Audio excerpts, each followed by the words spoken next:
Welcome to the Daily Dose, your go-to channel for the latest news updates.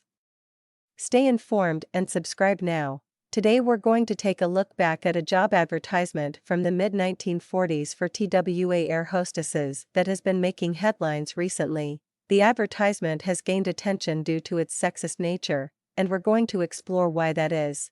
The advertisement was looking for a very specific type of woman, with various qualifications that would be considered illegal during the hiring process for our current generation of workers. The job was only looking for a female that was very young, impressionable, and likely to appeal to the men who largely flew on the airline across the United States for business and other engagements.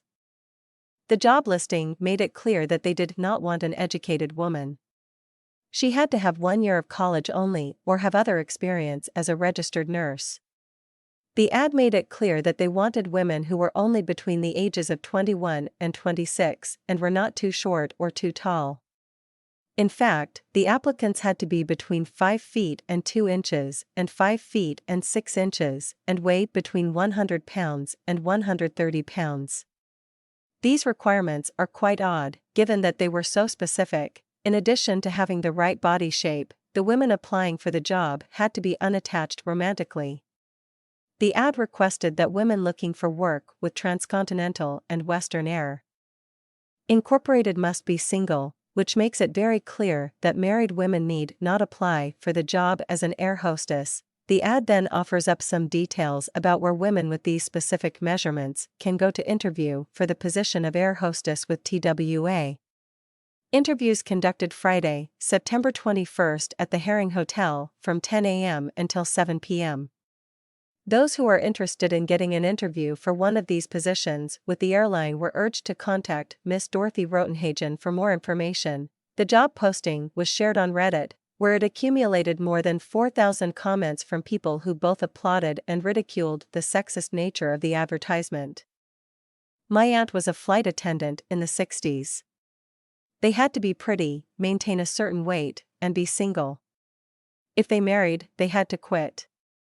They were also required to wear makeup and do their hair according to guidelines. My mom was a flight attendant in the 70s.